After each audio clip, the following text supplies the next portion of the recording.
కడప జిల్లా గండికోటలో జరిగినటువంటి వైష్ణవి హత్య కేసులో గంటకో కీలక పరిణామం బయటకు వస్తుంది. ముఖ్యంగా పోలీసులకు ఈ హత్య కేసు చాలా ఛాలెంజింగ్గా మారింది. యావత్ ఎంటైర్ పోలీసులు దీన్ని చాలా ప్రెస్టీజియస్గా తీసుకొని ఏ పాయింట్ను కూడా మిస్ చేయకుండా జల్లెడ పడుతున్నారు. వైష్ణవి హత్య జరిగి ఇవాళకి సరిగ్గా 4 రోజులు పూర్తవుతుంది. సో అయినా కూడా పోలీసులు హతుడు ఎవరైతే హత్య చేసినటువంటి హతుడు నిందితుడిని ఇప్పటివరకు కూడా అదుపులోకి తీసుకోలేకపోతున్నారు. అయితే పోలీసుల దగ్గర కొంత కీలకమైనటువంటి సమాచారం వచ్చింది. వెంటనే ఎవరైతే ఈ హత్య చేశారో ఈ హత్య గల కారణాలు వీటన్నిటినీ కూడా మీడియా ముందుకు ఉంచుతామంటూ డిఐజీ ప్రవీణ్ చాలా గట్టిగా చెప్పారు. కానీ పోలీసుల దగ్గర ఉన్నటువంటి ఆధారాలన్నింటినీ కూడా ఒక్కొక్క దాన్ని క్రాస్ చెక్ చేసుకుంటే పోలీసులకి ఈ కేసు వెనుకున్నటువంటి ఈ హత్యకు కారణమైనటువంటి వ్యక్తిని తేల్చడానికి చాలా సమయం పడుతుంది. ఎంతో ఛాలెంజింగ్గా తీసుకున్నారు. ఉన్నటువంటి వాళ్ళ దగ్గర ఉన్నటువంటి ప్రతి ఎవిడెన్స్ను కూడా చాలా క్షుణ్ణంగా పరిశీలిస్తున్నారు. ఇప్పుడు మన దగ్గర ఒక సీసీటీవీ ఫుటేజ్ ఉంది. సుమన్ టీవీ దగ్గర ఒక సీసీటీవీ ఫుటేజ్ బయటకు వచ్చింది. ముఖ్యంగా లోకేష్ ఈ హత్య చేయలేదు, లోకేష్కు ఈ హత్యకు సంబంధం లేదు అని పోలీసులు గట్టిగా చెప్పడానికి, చాలా ఓపెన్గా మాట్లాడడానికి ఒకే ఒక్క ఫుటేజ్ లోకేష్ని కాపాడింది. ఆ ఫుటేజ్ అదేవిధంగా లోకేష్ అక్కడ వైష్ణవిని వదిలిపెట్టి వస్తున్నటువంటి దృశ్యాలు కావచ్చు, లేదా అక్కడ వేరే ఒక వ్యక్తితో మాట్లాడుతున్నటువంటి ఆ వ్యక్తికి సంబంధించినటువంటి సమాచారం కావచ్చు. అదేవిధంగా ఇంకొక కీలకమైనటువంటి కోణం ఇప్పుడు వెలుగులోకి వచ్చింది. లోకేష్ అక్కడ వైష్ణవిని డ్రాప్ చేసి వెనక్కి వచ్చే క్రమంలో వీళ్ళిద్దరికంటే ముందు ఒక బైక్ వెళ్ళింది. ఆ బైక్ కంటే ముందు ఒక బ్లాక్ కారు వెళ్ళింది. ఆ కారుకి వైష్ణవి హత్యకు ఉన్నటువంటి లింక్ ఏంటి? ఇప్పుడు ప్రజెంట్ పోలీసులు ఈ కోణంలో కూడా ఇన్వెస్టిగేషన్ చేస్తున్నారు. సో మనం ఇప్పుడు స్క్రీన్ మీద దానికి సంబంధించినటువంటి ఆ ఫుటేజ్ ఒకసారి చూద్దాం. సరిగ్గా 14వ తారీఖు 7వ నెల 2005. అక్కడ డేట్ కూడా చాలా క్లియర్గా మనకు కనిపిస్తుంది. సోమవారం 10:49:07. వెనక ముందు ఒక కారు, దాని వెనకనే బైక్ వెళ్తుంది. ఆ వెంటనే వెనక్కి వెళ్తున్నటువంటి మనకు అక్కడ యారో మార్కులో కనిపిస్తున్నటువంటి వెనక్కి వెళ్తున్న ఆ ఇద్దరు లోకేష్ వైష్ణవి నేరుగా అక్కడికి వెళ్తున్నారు. 10:49 వైష్ణవిని లోకేష్ అక్కడ డ్రాప్ చేస్తున్నాడు, వదిలిపెడుతున్నాడు. లోకేష్ వైష్ణవికి సంబంధించిన కుటుంబ సభ్యులకు వీరిద్దరు ఇక్కడికి గండికోటకు వచ్చారు అనేటువంటి సమాచారం కుటుంబ సభ్యులకు తెలియడంతో నేరుగా అక్కడ ఉన్నటువంటి రిసార్ట్ నుంచి నేరుగా ఈ ప్రాంతంలో డ్రాప్ చేస్తున్నటువంటి దృశ్యాలు మనకు కనిపిస్తున్నాయి. అక్కడ యారో మార్క్ మనకి వెనక వైపు బ్యాగ్ తగిలించుకొని వైష్ణవి కూర్చోంది. బైక్ నెమ్మదిగా అక్కడికి వెళ్ళి గండికోట ముఖద్వారం వద్ద బయట అక్కడ ఆపుతారు. ఆపిన వెంటనే వేరే వ్యక్తి ఎదురుగా ఒక వ్యక్తి బైక్ మీద వస్తున్నాడు. ఆ వ్యక్తితో ఇప్పుడు అటు చూడొచ్చు మనం. ఇప్పుడు ఒక వ్యక్తితో అక్కడ మాట్లాడతారు. ఏం మాట్లాడారు? ఆ వ్యక్తితో ఏం మాట్లాడారు? కొన్ని సెకండ్ల పాటు ఇద్దరు కూడా వైష్ణవి కానీ లోకేష్ కానీ అక్కడ బైక్ ఆపిన తర్వాత ఏం మాట్లాడారు? ఇప్పుడు లోకేష్ అక్కడి నుంచి మాట్లాడిన తర్వాత బైక్ స్టార్ట్ చేసుకొని రిటర్న్ అవుతున్నాడు. రిటర్న్ అయ్యేటువంటి విజువల్ సైడ్ బాక్స్లో 2వ బాక్స్లో చూడొచ్చు మనం. ఈ వీడియోనే సరిగ్గా ఫుల్ స్క్రీన్లో ఒకసారి చూసినట్లయితే మనకు అర్థమవుతుంది. లోకేష్ వైష్ణవిని డ్రాప్ చేసి అలా వచ్చేస్తాడు. ఆ వెనక ఇంకొక వ్యక్తి కూడా బైక్లో వస్తుంటాడు. ఆ మాట్లాడినటువంటి వ్యక్తి ఎవరు? లోకేష్ని కాపాడినటువంటి ఫుటేజ్ ఇదే. లోకేష్ హత్య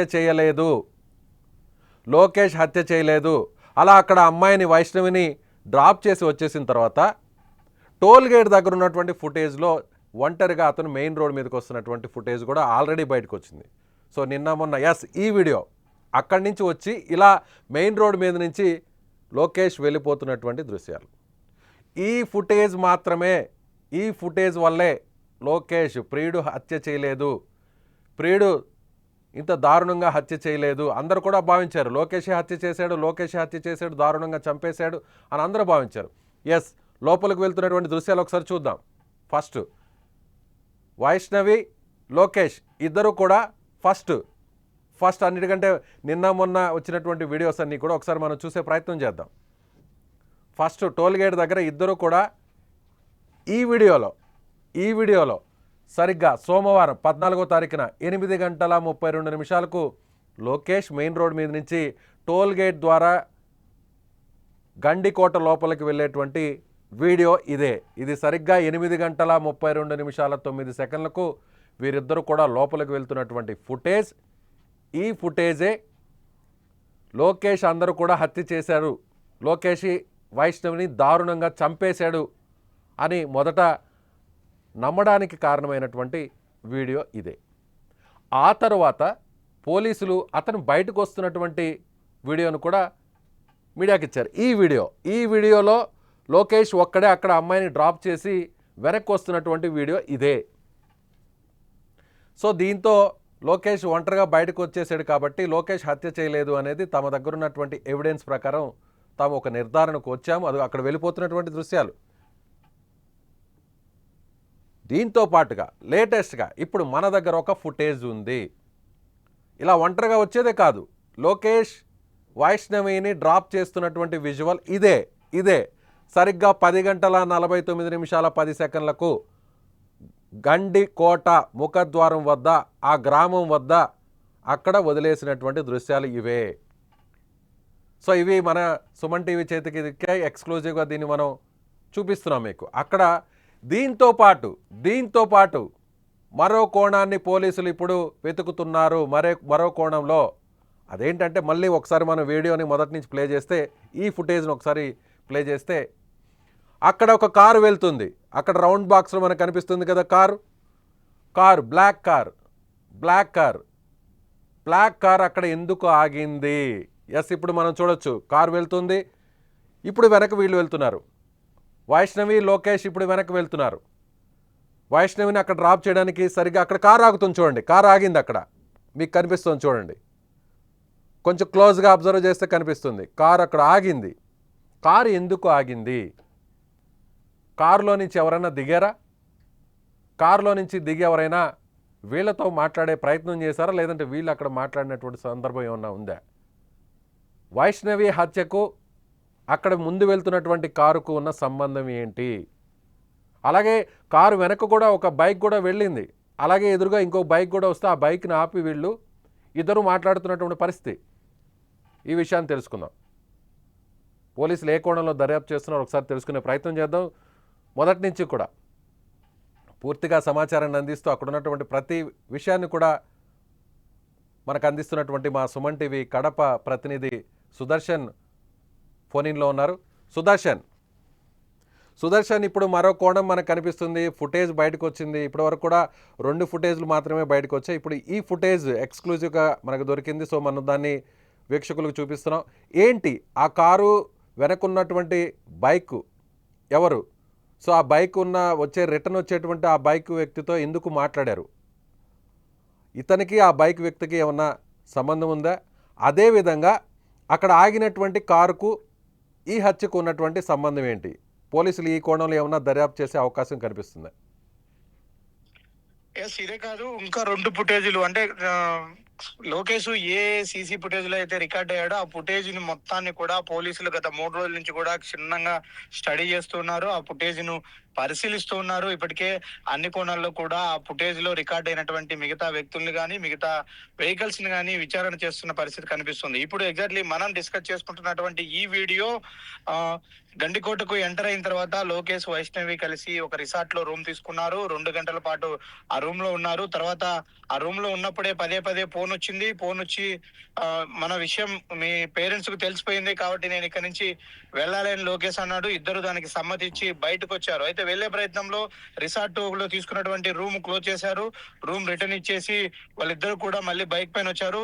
అయితే నేను ఇప్పుడు వెళ్ళిపోతే నీ పరిస్థితి ఏంటి అన్న డిస్కషన్ వచ్చినప్పుడు వైష్ణవి చెప్పింది, నన్ను గండికోటలో కోట లోపల వదిలేస్తే నేను అక్కడే ఉంటాను, బస్కో ఆటోనో పట్టుకొని నేను వెళ్ళిపోతాను, నువ్వైతే ఇమీడియట్ గా వెళ్ళిపో, ఎందుకంటే మా బంధువుల బంధువులకు తెలిసింది. మా బంధువులు వచ్చి నువ్వు నేను కలిసి ఉండడం చూస్తే ఇద్దరికి ప్రమాదకరం అది అంటూ ఆ అమ్మాయి అతనికి చెప్పింది. అదే ప్రయత్నంలోనే రిసార్ట్ లో రూమ్ క్లోజ్ చేసి రూమ్ రిటర్న్ చేసి ఇద్దరు కూడా బైక్ పైన వస్తూ ఉన్నారు. అంటే ఈ రిసార్ట్ ఎక్కడ ఉంటుందంటే టోల్ గేట్ దగ్గర ఏదైతే సీసీ ఫుటేజ్ ఉందో దానికి, అలాగే గండికోట ముఖద్వారం దగ్గర ఉన్నటువంటి సీసీ ఫుటేజ్, ఆ ముఖద్వారానికి మధ్యలో ఈ రిసార్ట్ ఉంటుంది. ఈ రిసార్ట్ రూమ్ వెకేట్ చేసిన తర్వాత వాళ్ళు గండికోట వైపు ఆ, లోకేష్ వైష్ణవిని తీసుకొచ్చారు. ముఖద్వారం దగ్గర వైష్ణవిని దింపాడు. అంటే ఆ అమ్మాయి లోపలికి వచ్చి వదులుతానన్నా కూడా ఒప్పుకోలేదు. ఎందుకంటే అప్పుడే వాళ్ళు బంధువులు బయలుదేరేశారు. మా అన్నోళ్ళు ఒకవేళ వస్తే మన ఇద్దరం కలిసి ఉండడం చూస్తే ప్రమాదకరం కాబట్టి నువ్వు ఇక్కడే దింపేసి నువ్వు తొందరగా వెళ్ళిపో అంటూ కూడా ఆ అమ్మాయి చెప్పడంతో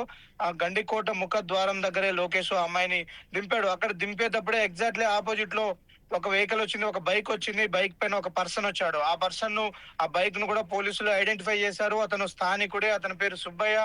అతన్ని కూడా పోలీసులు విచారించారు. ఎందుకు నువ్వు అక్కడ ఆగి వాళ్ళతో మాట్లాడావు, ఏం మాట్లాడారు నీతో వాళ్ళని ప్రశ్నించినప్పుడు అతను చెప్పాడు, నన్ను ఎన్ని గంటలకు ఇక్కడ నుంచి బస్సు ఉంటుంది గండికోట నుంచి అని వాళ్ళు నన్ను అడిగారు. 6 గంటలకు ఉంటుందని చెప్పాను అని ఆయన పోలీసులు విచారణలో సమాధానం చెప్పినట్టుగా మనకు తెలుస్తుంది. అంటే లోకేష్ ఆ అమ్మాయిని ఒంటరిగా అక్కడ వదిలి వెళ్ళడానికి ఇష్టపడలేదు. కానీ సిచ్యుయేషన్ వాళ్ళకు అనుకూలించలేదు. కాబట్టి వదిలి వెళ్లే ముందు ఎలా వస్తావు అనే దానిపైన అతను కూడా, అంటే ఏమైనా బస్సులు ఉంటాయా, ఏం సౌకర్యం ఉంటుంది ఈ అమ్మాయికి అని కనుక్కోవడం కోసం ఆ అమ్మాయిని దింపే ప్రయత్నంలోనే ఎగ్జాక్ట్లీ ఎదురైనటువంటి ఒక పర్సన్ అడిగాడు, అన్న ఇక్కడ నుంచి బస్సులు ఏమన్నా ఉంటాయా వెళ్ళడానికి, జమ్మలమడుగు కానీ పొద్దుటూరు కానీ ఎన్ని గంటలకు ఉంటాయి అని ఆ ఎదురుగా వస్తున్న బైక్ పైన వస్తున్నటువంటి అతన్ని ఆపి అడిగాడు. ఇద్దరి సమక్షంలోనే అతను టైమింగ్ చెప్పాడు. అప్పుడు వైష్ణవి చెప్పింది, 6 గంటల వరకైనా వెయిట్ చేసి నేను ఆ బస్ పట్టుకొని నేను వెళ్ళాను కాబట్టి నువ్వు ఇప్పుడు వెళ్ళిపో అని చెప్పింది. అక్కడ దిగిన వెంటనే ఆ అమ్మాయి గండికోట లోపలికి వెళ్ళే ప్రయత్నం చేసింది. అయితే ఇక్కడ ఇంకొక డౌట్ వస్తుంది. ఇదే సీసీ ఫుటేజ్ లో లోకేష్ ఆ వైష్ణవి ఇద్దరు కలిసి వెళ్తున్న బైక్ కొద్దిసేపటి ముందే ఒక కార్ వెళ్ళింది, తర్వాత ఒక బైక్ వెళ్ళింది. ఆ కారు బైక్ ను కూడా పోలీసులు విచారించారు. దాన్ని కూడా గుర్తించే ప్రయత్నం చేశారు. అదే ఆ కారు అక్కడ గండికోట ముఖద్వారానికి వెళ్ళిన తర్వాత స్లో చేసినట్టుగా మనకు వీడియోలో కనిపిస్తూ ఉంది. అందువల్లే పోలీసులు కూడా కొంత అనుమానం వ్యక్తం చేశారు. వాళ్ళను కూడా విచారించే ప్రయత్నం చేశారు. అయితే వాళ్ళు అక్కడ స్లో చేశారు. ఎందుకంటే గండికోట ఎంట్రన్స్ కోట ముఖద్వారం చాలా చిన్నదిగా ఉంటుంది. అందులో అక్కడ లోపల నుంచి టర్న్స్ ఎక్కువ ఉంటాయి. లోపల నుంచి వెహికల్స్ వస్తే మాత్రం ఇబ్బంది అవుతుందని అక్కడికి వచ్చిన తర్వాత ప్రతి వెహికల్ స్లో చేసి లోపలికి వెళ్లాల్సి ఉంటుంది. కాబట్టి అందులో భాగంగానే కార్ ను స్లో చేశారు.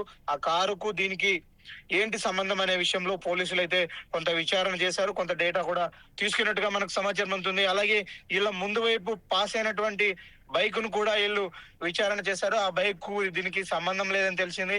వాళ్ళు నేరుగా కోట లోపలికి వెళ్ళిపోయారు. ఇతను ఆ అమ్మాయిని డ్రాప్ చేసి రిటర్న్ వచ్చాడు. రిటర్న్ వచ్చిన తర్వాత మళ్ళీ రిసార్ట్ దాటుకొని మళ్ళీ టోల్ గేట్ ఏదైతే ఉందో ఆ టోల్ గేట్ దగ్గర ఎగ్జిట్ అవుతున్నటువంటి ఒంటరిగా, అంటే లోకేష్ సుదర్శన్ అక్కడ మనం స్క్రీన్ మీద చాలా స్పష్టంగా కనిపించట్లేదు. ఎందుకంటే సీసీటీవీ ఫుటేజ్ అది చాలా వైడ్గా ఉంది. అక్కడ కాస్త జూమ్గా మనం చేసి చూస్తే, అంటే మొబైల్లో చూస్తే అర్థమవుతుంది, స్క్రీన్ మీద అది కనిపించకపోతుంది. ఎందుకంటే అది బ్లర్ అయిపోతుంది, అది పిక్సెల్ అంతా కూడా కట్ అయిపోతుంది. సో నేను చూసిన దాని ప్రకారం చూస్తే అక్కడ ఆగిన సందర్భంలో కారు చాలా స్పష్టంగా బ్రేక్ వేసి కారు అక్కడ పార్క్ చేస్తున్నట్టుగా కనిపిస్తుంది. కాస్త ముందుకు వెళ్ళిన తర్వాత సరిగ్గా లోకేష్ వైష్ణవిని అక్కడ దింపే క్రమంలో కొంత దూరంలో ఇప్పుడు స్క్రీన్ మీద చూస్తున్నాం, కొంత దూరంలో అక్కడ కార్ ఆగి బ్రేక్ వేసినప్పుడు వెనక పార్కింగ్ లైట్ వెలుగుతుంది. అంటే బ్రేక్ ఆన్ చేసినప్పుడు మనకి రెడ్ కలర్లో కాస్త లైట్ వెలుగుతుంది. అలా చాలా క్లోజ్గా జూమ్ చేసి చూస్తే, మొబైల్లో వచ్చినటువంటి ఫుటేజ్ చూస్తే కొంత స్పష్టంగా కనిపించింది. కానీ స్క్రీన్ మీద పిక్సెల్ మొత్తం కూడా చెదిరిపోతుంది కాబట్టి స్క్రీన్ అంతా నీట్గా కనిపించదు కాబట్టి మనం చూపించలేకపోతున్నాం. సో అక్కడ కారుకు ఈ లోకేష్ కానీ వైష్ణవికి ఏమైనా సంబంధం ఉందా? సో ఈ కారులో ఉన్న వ్యక్తులు లోకేష్కి ఏమైనా పరిచయస్తులా? సో అక్కడ కారులో ఉన్న వ్యక్తులు ఎవరు? ఈ హత్యకు కారులో ఉన్నటువంటి బ్లాక్ కార్కు ఏమైనా సంబంధం ఉందా? అక్కడ కారులో ఉన్న వ్యక్తులకు లేదంటే ముందు వెళ్ళినటువంటి బ్లాక్ కార్కి ఏమైనా సంబంధం ఉందా? ఈ కోణంలో ఏమైనా దర్యాప్తు చేస్తున్నారు పోలీసులు? వాళ్ళని ఏమైనా అదుపులోకి తీసుకున్నారా? వాళ్ళని ఏమైనా విచారిస్తున్నారా? 14వ తేదీ వైష్ణవి హత్యకు గురైనప్పటి నుంచి కూడా ఒక కారు అయితే పదే డిస్కషన్ లోకి వస్తూ ఉంది. ఆ రోజు 14వ తేదీ రాత్రి గండికోట ముఖద్వారం లోపల ఉన్నటువంటి గండికోట విలేజ్ స్కూల్ ఎదురుగా చెక్క భజన కార్యక్రమం ఉంటుంది. ఆ చెక్క భజన చేస్తున్నప్పుడు రాత్రి 9:30 టైంలో చెక్క భజన క్లోజ్ చేసే టైంలో ఒక వెహికల్‌లో 5 మందొచ్చారు. ఒక అమ్మాయి తప్పిపోయింది. మా బంధువు అమ్మాయి. మీకేమైనా కనిపించిందా అంటూ ఎంక్వైరీ చేశారు. ఆ సందర్భంలో మనకొక కారు గురించి డిస్కషన్ వచ్చింది. తర్వాత టోల్ గేట్ దగ్గర ఏదైతే టోల్ గేట్ సీసీ ఫుటేజ్ ఉందో అక్కడ ఒక కారు ఆపారు టోల్ గేట్ సిబ్బంది. అయితే మేము కోట చూడడానికి రాలేదు కాబట్టి టోల్ ఫీజు ఎందుకు కట్టాలి? మేము మా అమ్మాయిని ఎతకడం కోసం వచ్చాము అంటూ అక్కడ టోల్ గేటు నిర్వహిస్తున్నటువంటి సిబ్బందితో వాగ్వాదం చేసినట్టుగా, ఒక కారులో వచ్చినటువంటి వ్యక్తులు వాగ్వాదం చేసినట్టుగా కూడా ఒక డిస్కషన్ నడుస్తూ ఉంది. అయితే ఆ రోజు మొదటి 2 గంటల్లో రిలీజ్ అయినటువంటి సీసీ ఫుటేజ్ తప్ప తర్వాత పోలీసులు ఆ సీసీ ఫుటేజ్ మొత్తాన్ని కూడా వాళ్ళు హ్యాండ్ ఓవర్ చేసుకున్నారు. ఆ రోజు సంబంధించినటువంటి సీసీ ఫుటేజ్ మొత్తం ఎక్కడా కూడా బయటికి రాకుండా పోలీసులు జాగ్రత్త పడుతున్న పరిస్థితి. ఈ 2 సందర్భాల్లో డిస్కషన్‌కి వచ్చింది కారు. అయితే అదే విధంగా ఆ రోజు రిసార్ట్‌లో 2 గంటలు ఈళ్ళు ఉన్నారు అని తెలిసిన తర్వాత ఒకవేళ ఆ రిసార్ట్‌కు సంబంధించినటువంటి వ్యక్తుల ద్వారా గాని, ఎందుకంటే ఆ అమ్మాయి తరపు వాళ్ళ బంధువులు కూడా గండికోటలో ఉన్నారు. వాళ్ళ అన్నకు ఫ్రెండ్స్ ఉన్నారు అని చెప్తున్న నేపథ్యంలో ఆ రిసార్ట్‌లో 2 గంటలు ఉన్నప్పుడు ఏమైనా వాళ్ళకు సమాచారం ఎళ్ళిందా వైష్ణవి బంధువులకు? అదే సమయంలో కారేసుకొని వచ్చి వాళ్ళు మెయిన్ రోడ్‌లోనే వెయిట్ చేశారా? ఈళ్ళేమన్నా కోర్ట్‌లోకి వస్తారని వెయిట్ చేసి అంటే వాళ్ళు బయటకు వస్తున్న సమయంలోనే ఈళ్ళు ముందే మూవ్ చేసి కారులో లోపలికెళ్ళే ప్రయత్నం చేశారా? అతను ఆపి వదిలేసిన వెంటనే వైష్ణవితో ఈళ్ళేమన్నా దిగి డిస్కషన్ చేశారా అనే అనుమానం కూడా ఉంది. అది కూడా కొంత చర్చ నడుస్తుంది. అయితే పోలీసులు మాత్రం ఈ విషయంలో పూర్తిగా విచారణ చేస్తున్నట్టుగా తెలుస్తుంది. ఎందుకంటే కేసు ఏ దశలోనూ కొలిక్కి రావట్లేదు కాబట్టి వాళ్ళు ఏ క్లూను వదలట్లేదు. ప్రతి చిన్న ఆధారాన్ని కూడా వాళ్ళు ఎంక్వైరీ చేస్తున్నారు. పూర్తి స్థాయిలో విచారిస్తున్న నేపథ్యంలో ఈ కారుకు సంబంధించి కూడా ఇప్పటికే పోలీసులు ఆరా తీసినట్టుగా తెలుస్తుంది. అయితే మొదటి రోజు 14వ తేదీ రాత్రి 9:30 గంటల సమయంలో వచ్చి అక్కడ భజనేస్తున్నప్పుడు చెక్క భజన చేస్తున్న వారిని ఎంక్వైరీ చేయడానికి వచ్చిన కారు గాని, అలాగే టోల్ గేట్ దగ్గర ఎంటర్ అయ్యి అక్కడ టోల్ ఫీజు విషయంలో వాగ్వాదానికి దిగినటువంటి వ్యక్తులు తీసుకొచ్చిన కారు గాని, ఈ కారు గాని సంబంధం లేనట్టుగా పోలీసులు ఒక నిర్ధారణకైతే వచ్చారు. ఇది 3 సందర్భాల్లో 3 సిట్యుయేషన్స్ జరిగాయి. దానికి సంబంధించి అయితే ఆ రోజు రాత్రి ఎంక్వైరీ చేసింది కారులో వచ్చిన వ్యక్తులు. అలాగే మరుసటి రోజు వచ్చినటువంటి వ్యక్తులు అంటే 15వ తేదీన చనిపోయిందన్న తర్వాత వచ్చినటువంటి వ్యక్తులు వాడినటువంటి కార్లు వేర్వేరుగా ఉన్నాయన్న సమాచారం కూడా అందుతుంది. అయితే వీటి రెండిటిపైన కూడా పోలీసులు పూర్తి స్థాయిలో విచారణ చేస్తూ ఉన్నారు. ఇప్పటికే ఆ వెహికల్స్ ను గుర్తించారు. ఎవరి పేరుతో ఉన్నాయి ఏంటి అని. ఆ వెహికల్స్ లో ఎవరైతే ప్రయాణించారో వాళ్ళను కూడా విచారిస్తున్నట్టుగా అయితే మనకు సమాచారం అందుతుంది. సుదర్శన్ లోకేష్ని కాపాడినటువంటి ఫుటేజ్ ఇదే అనుకోవచ్చా?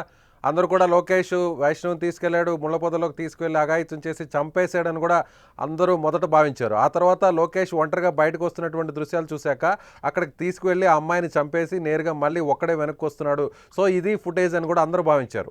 అయితే పోలీసులు మాత్రం ఎవరు ఊహించని విధంగా, ఎవరు కూడా అసలు గెస్ చేయలేని విధంగా అందరూ కూడా లోకేషే చంపేశాడు, లోకేషే దారుణంగా ప్రేమించిన అమ్మాయిని ఇంత దారుణంగా చంపేశాడని అందరూ భావించారు. అయితే కాదు, లోకేష్కి ఈ హత్యకు సంబంధం లేదు.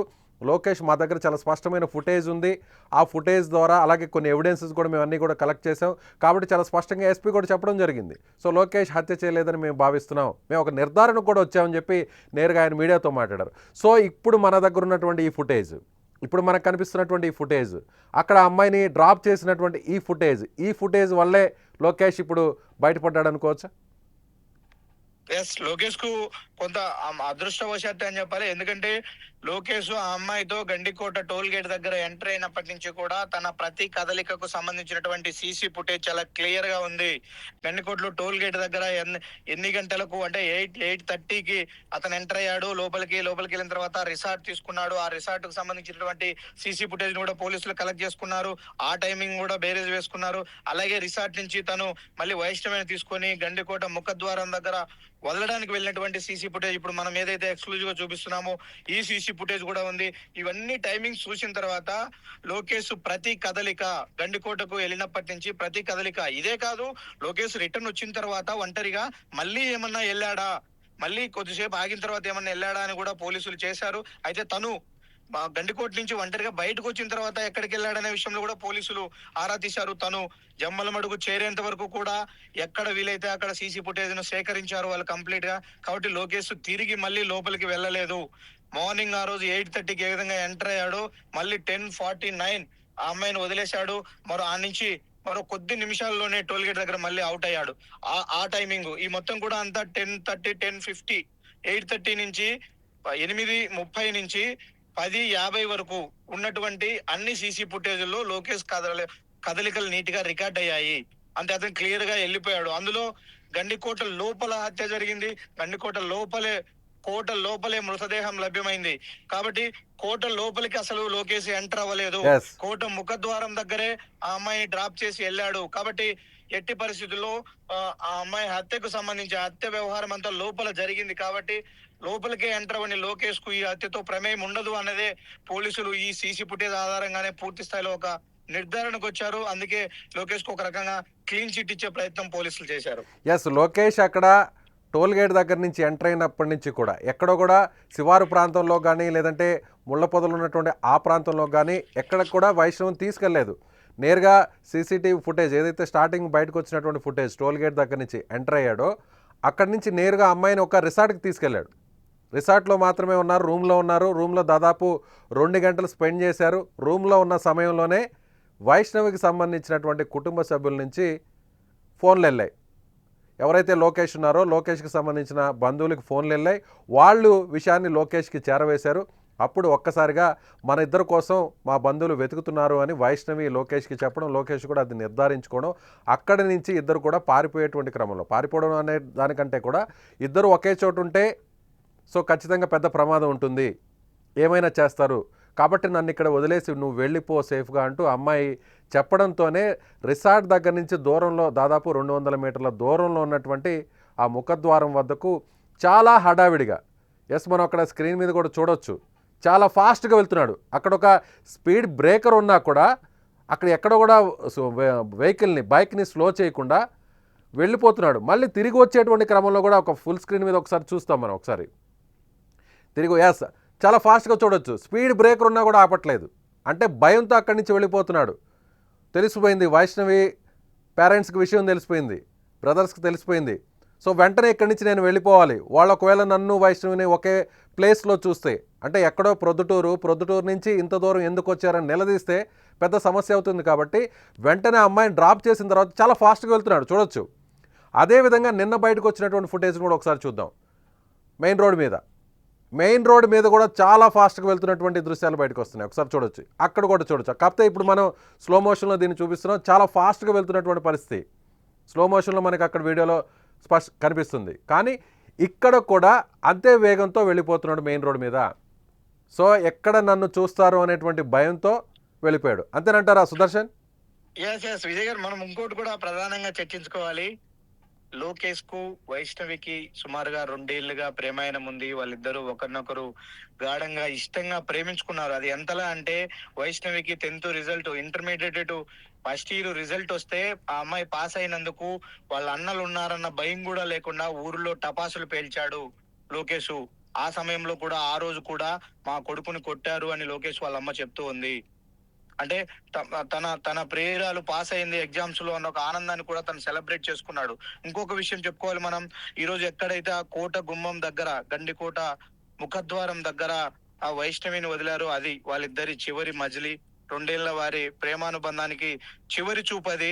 ఆ అమ్మాయిని అత్యంత బాధాకరంగానే ఒకవైపు భయము, మరోవైపు బాధతో కూడిన సిచ్యుయేషన్ లో వైష్ణవిని అక్కడ వదిలాడు. ఇష్టం లేకపోయినా కూడా వైష్ణవి ఫోర్స్ తోనే నువ్వు వెళ్ళిపో, ప్రమాదం ముంచుకొస్తుంది, నువ్వు వెళ్ళిపో అని చెప్పడంతోనే ఆ అమ్మాయి వెళ్ళిపోయినప్పటికీ కూడా ఎలా వెళ్తుంది, ఎన్ని గంటలకు బస్సు సౌకర్యం ఉంటుంది, ఇక్కడ ఏ విధంగా వెళ్తారన్న ఒక తపనతోనే అతను వెళ్ళాడు. ఆ రోజు అక్కడ వదిలిన చివరి మజిలీ అది. తర్వాత గండికోటలోకి వైష్ణవి ప్రవేశించిన తర్వాత ఏం జరిగిందో, ఎవరు ఆ అమ్మాయి మీద దాడి చేసి చంపేశారో తెలియదు కానీ విగత జీవిగా మారిపోయింది వైష్ణవి.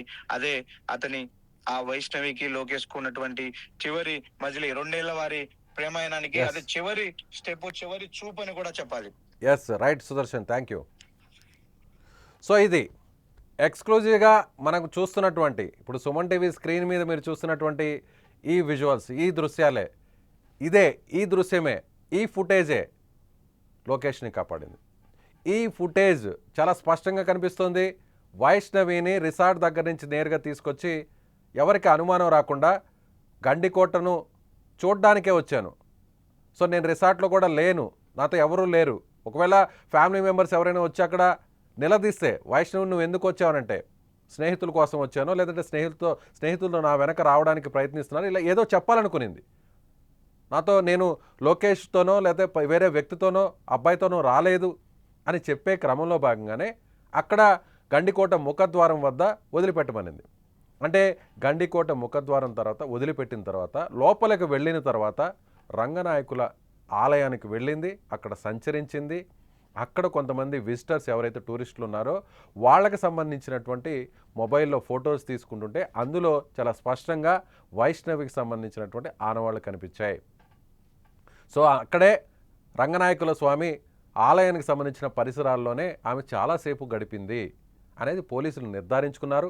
అక్కడే ఏదైనా జరిగి ఉండొచ్చు. సో ఇప్పుడు వైష్ణవి మృతదేహం దొరికింది కూడా రంగనాయకుల ఆలయానికి ఉన్నటువంటి వెనక వైపు. సో ఈ ఆలయంలో అక్కడ పూజా కార్యక్రమాలు జరగవు.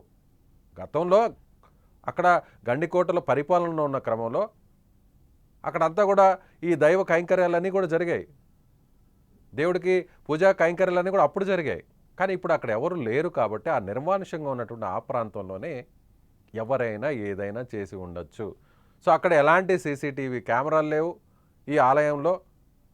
సో అక్కడ ఎలా పోలీసులు నిర్ధారించుకున్నారంటే, అక్కడ వెళ్ళినటువంటి విజిటర్స్ కొన్ని సెల్ఫీలు ఫోటోలు తీసుకుంటే ఆ ఫోటోల్లో వైష్ణవి తిరుగుతున్నట్టుగా లేదంటే కూర్చో ఉన్నట్టుగా వెనక గుర్తించాము అనేది పోలీసులు నిర్ధారణకు వచ్చారు. నేరుగా ముఖద్వారంలో బయట కోట బయట ఇతను డ్రాప్ చేశాడు. డ్రాప్ చేసిన తర్వాత వెంటనే అక్కడి నుంచి వెళ్ళిపోయాడు. వెళ్ళిపోయిన తర్వాత లోకేష్కి ఏం జరిగిందో తెలియదు. లోకేష్ని పోలీసులు అదుపులోకి తీసుకున్న తర్వాత డెడ్ బాడీని ట్రేస్ అవుట్ చేసి మృతదేహాన్ని తీసుకున్న తర్వాత కలెక్ట్ చేసుకున్న తర్వాత అప్పుడు పోలీసులు లోకేష్ని అరెస్ట్ చేసిన తర్వాత పోలీసులు లోకేష్ని ప్రశ్నిస్తే ఒకే ఒక మాట అన్నాడు, నేను ఇంకా అమ్మాయితో తిరగను, నన్ను వదిలేయండి సార్, నేను అమ్మాయితో తిరగను, ఇంక వదిలేయండి సార్, నాదేం తప్పులేదు సార్ అన్నాడు. అంటే అప్పటికి కూడా లోకేష్కి అప్పటికి కూడా వైష్ణవి చనిపోయింది అనేటువంటి సమాచారం తెలియదు అనేది పోలీసులు చెప్తున్నటువంటి మాట. పోలీసులు విచారణ కోసం ఇన్వెస్టిగేషన్ కోసం లోకేష్ని అదుపులోకి తీసుకున్న తర్వాత మరుసటి రోజు రెండవ రోజు మంగళవారం 16వ తారీఖు అదుపులోకి తీసుకున్న తర్వాత సో అప్పటికి అతను వైష్ణవి చనిపోయిందన్న సమాచారం తెలియదు, మేమిద్దరం తిరుగుతున్నాం అనేటువంటి విషయాన్ని పోలీసులు గుర్తించారు అని మాత్రమే అనుకున్నారు. సో వాళ్ళ పేరెంట్స్ నేను గండికోటకి తీసుకెళ్ళాను, మళ్ళీ ఎందుకు తిరుగుతున్నావు, చాలాసార్లు నీకు చెప్పారు కదా, వారించారు కదా, మీ ఇంట్లో వాళ్ళతో కూడా మాట్లాడారు కదా, వాళ్ళ బ్రదర్స్ కానీ వాళ్ళ పేరెంట్స్ కానీ నీకు చెప్పారు కదా, మరి అలాంటప్పుడు నువ్వు ఎందుకు మళ్ళీ అమ్మాయితో తిరుగుతున్నావని నన్ను ఏమన్నా ఆ విషయంలో ఏమన్నా విచారణకి పిలిచారేమో అని మొదట లోకేష్ భావించాడు. కానీ పోలీసులకి అలా ప్రతి విషయాన్ని కూడా ఆరా తీసుకున్నాకే, ప్రతి ఫుటేజ్ని కూడా ప్రతి ఎవిడెన్స్ని కూడా క్రాస్ చెక్ చేసుకున్నాకే ఒక నిర్ధారణకు వచ్చారు. అందుకే పోలీసులు చాలా స్పష్టంగా చెప్పారు, లోకేష్ ఈ హత్య చేయలేదు, లోకేష్ వచ్చిన ఫుటేజ్ ఇది, ఎంట్రీ ఫుటేజ్ ఇది, ఎగ్జిట్ ఫుటేజ్ ఇది, ఇప్పుడు మనం చూసినటువంటి ఫుటేజ్ చాలా స్పష్టంగా వైష్ణవిని అక్కడ డ్రాప్ చేసి మళ్ళీ వెనక్కి వెళ్ళిపోతున్నటువంటి ఫుటేజ్ ఇది. ఈ ఫుటేజే లోకేష్ని కాపాడింది, ఈ ఫుటేజే వైష్ణవి లవర్ లోకేష్ని బయటపడేలా చేసింది. చూద్దాం, రోజుకో మలుపు తీసుకుంటుంది వైష్ణవి హత్య కేసు. పోలీసులకి చాలా ఛాలెంజింగ్గా మారింది, పోలీసులకి చాలా చాలా ఛాలెంజింగ్గా మారింది. పోలీసులు ఒక క్లూ దొరికిందన్నారు, ఆధారాలు దొరికాయన్నారు. సో వెంటనే మీడియా ముందుకు రాబోతున్నారు ఇవాళ సాయంత్రం అంటూ నిన్న డిఐజీ ప్రవీణ్ చెప్పారు, ఎస్పీ మాట్లాడతారు, అన్ని విషయాలు ఓపెన్ చేస్తారని చెప్పారు. కానీ పోలీసులకు దొరుకుతున్నటువంటి ఆధారాలు మళ్ళీ ఒకసారి క్రాస్ చెక్ చేసుకునేటువంటి క్రమంలో మిస్ మ్యాచ్ అవుతున్నాయి. చాలా సవాల్గా మారింది. గండికోట రహస్యం ఎంత ఫేమస్సో మనం ప్రత్యేకంగా చెప్పాల్సిన అవసరం లేదు. ఇప్పుడు అలాగే మారింది. గండికోటలో వైష్ణవి హత్య కేసు కూడా చిక్కుముడి వీడట్లేదు. ఈ మిస్టరీ సస్పెన్స్ ఇంకా కూడా కొనసాగుతూనే ఉంది. అయితే వైష్ణవికి సంబంధించినటువంటి పేరెంట్స్ బాధపడుతున్నారు, తల్లిదండ్రులు ఖచ్చితంగా న్యాయం జరగాలి, తమకు ఎవరు దీని వెనకున్నా కూడా బయట పెట్టాలి అంటున్నారు. ఈ విషయంలో మరోవైపు పోలీసులు మానభంగం జరగలేదు, అఘాయిత్యం జరగలేదు, లైంగిక దాడి ఆ అమ్మాయి మీద కూడా జరగలేదు, పోస్ట్ మార్టం రిపోర్ట్లో చాలా స్పష్టంగా తెలిసింది అనేటువంటి విషయాన్ని కూడా పోలీసులు చెప్తున్నారు. అయితే ఇప్పుడు తల్లిదండ్రులు సో అక్కడ 2 గంటలు అతను తీసుకెళ్లాడు, ఖచ్చితంగా అక్కడ లైంగిక దాడి జరిగింది అనేది తల్లిదండ్రులు ఇప్పుడు గట్టిగా చెప్తున్నటువంటి మాట. చూద్దాం, పోలీసులు మొత్తం ఆధారాలన్నింటిని కూడా కలెక్ట్ చేస్తున్నారు. అక్కడ గండికోటలో ఉన్నటువంటి ప్రతి పాయింట్ని కూడా, ప్రతి విషయాన్ని కూడా చాలా కూలంకుషంగా, చాలా డీటెయిల్డ్గా ఎగ్జామిన్ చేస్తున్నారు, చాలా డీటెయిల్డ్గా ఇన్వెస్టిగేట్ చేస్తున్నారు. ఖచ్చితంగా వైష్ణవిని చంపిన వ్యక్తులు ఎవరైనా సరే ఖచ్చితంగా వాళ్ళని పోలీసులు పట్టుకోవాలని, ఎలాంటి వాళ్ళైనా సరే, ఎలాంటి వ్యక్తులైనా సరే పట్టుకోవాలని మనం కూడా కోరుకుందాం. మీరేమనుకుంటున్నారు? సో లోకేష్ సేఫ్గా బయటపడడానికి ఈ ఫుటేజే కారణమైంది అనుకుంటున్నారా? ఇంకా వైష్ణవి హత్య వెనుక కారకులు ఎవరై ఉండొచ్చు? ఇప్పుడు పోతున్నటువంటి ఈ కారుకి ఏమన్నా, హత్యకి ఏమన్నా లింక్ ఉందా అనే కోణంలో కూడా పోలీసులు ఇప్పుడు దర్యాప్తు చేస్తున్నారు. మీ అభిప్రాయాన్ని కామెంట్ బాక్స్లో తెలియచేయండి.